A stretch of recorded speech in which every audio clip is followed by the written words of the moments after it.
You know, deep beneath the waves, far from anyone's sight, there's this silent, high-stakes competition unfolding. It's a game of cat and mouse for information, for dominance, and a brand new kind of ship is changing all the rules. You see, for the world's biggest powers, controlling the deep sea is the new frontier. It's a strategic space where stealth is absolutely everything, and the ability to see without being seen, well, that's the ultimate advantage. This is the new reality of naval power. So in this explainer, we're going to break it all down. We'll look at China's big problem under the waves, we'll reveal its high-tech solution, see how it's listening with its powerful sea eye, and then we'll get into what this all means for the rising tensions out at sea. And finally, we'll look at the future of this whole new undersea game. Okay, let's dive right in.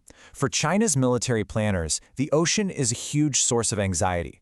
They look out and see all these advanced submarines in the region, and they see one of the biggest threats to their national security, not just at sea, but on land too.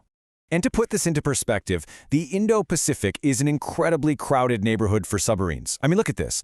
China is facing off against advanced fleets from the United States, Japan, Russia, South Korea, you name it. We're talking both nuclear-powered and super quiet conventional subs. So from their point of view, this creates a major strategic disadvantage. And this quote from Chinese military analysts, wow. It just perfectly captures that sense of vulnerability that's driving their entire strategy. They feel like their rivals can use these underwater gateways to sneak right up to their coastline completely undetected. And that's a massive threat. So how do you solve a problem like that? How do you guard these wide-open underwater gateways? Well, China's answer is a brand new, highly specialized class of ship. It's designed to be a sentinel for the deep sea, a dedicated submarine hunter. And here it is. Meet the Type 927, also known as the Dongjian class. It's an ocean surveillance ship, and its design is, well, it's immediately striking, right? It uses what's called a swath hull, that small waterplane area twin hull. It basically looks like a catamaran. And that design is absolutely crucial because it gives the ship incredible stability, even in really rough seas, which is essential for the super-sensitive listening gear it carries. And this thing is not small. We're talking an estimated displacement of 5,500 tons. That's right up there with the U.S. Navy's own Tiago surveillance ships. And since 2017, China has been building these things fast, with a fleet of at least 6 already out there. This diagram just brilliantly illustrates how the whole ship is built for its mission. You can see this huge deck space right here at 1 and 2. That's all for deploying its towed sonar array.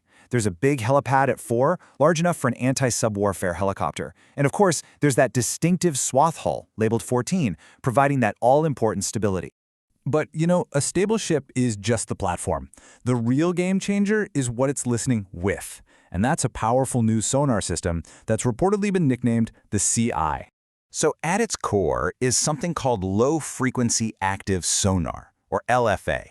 Now, unlike passive sonar, which just sits and listens, active sonar sends out a powerful ping.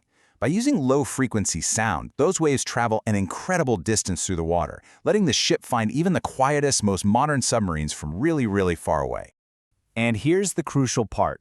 The result of all this tech is a detection range of hundreds of nautical miles. Some reports even claim it can spot a submarine from over 300 kilometers away. Think about that. It just fundamentally changes the game for any submarine trying to stay hidden in the region. Now, this isn't just theory or some future capability we're talking about. These ships are out there right now, and their presence is creating a whole new reality at sea. It's turning strategic calculations into real-world friction. So we have the strategy, we have the technology, but what does this actually look like on the ground? Or, on the water right now? Well, the answer can be found in the waters around the Philippines. Throughout the past year, a really clear pattern has emerged. We've seen more than 24 Chinese research vessels, which often have very similar surveillance capabilities, monitored inside the Philippine Exclusive Economic Zone.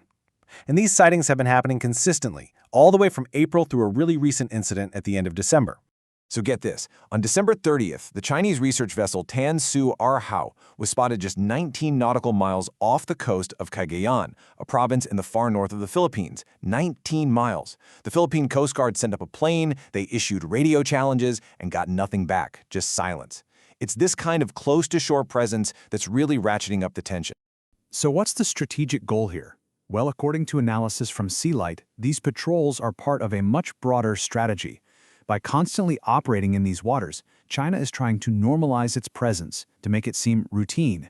The goal is to assert its own claims over waters that international law actually recognizes as belonging to its neighbors. So, with this new fleet and this new strategy in play, what does it all mean for the future of undersea security? Well, the implications are pretty significant, not just for the region, but for everyone. So here's what you should really take away from all this. First, China is quickly plugging a major hole in its anti-submarine warfare capabilities. Second, this creates brand new challenges for the US and its allies. It just got a lot harder for their submarines to operate. Third, all this surveillance is a direct cause of new friction and rising tensions. And finally, let's be clear, these so-called research missions have obvious and direct applications in a potential war. And that leaves us with this one final, crucial question. For decades, the fact that the deep ocean was so opaque, so hard to see into, actually provided a kind of strategic stability. But now, as new technologies like the Sea Eye make the undersea world more transparent, is that a good thing? Will it deter aggression and lead to more stability?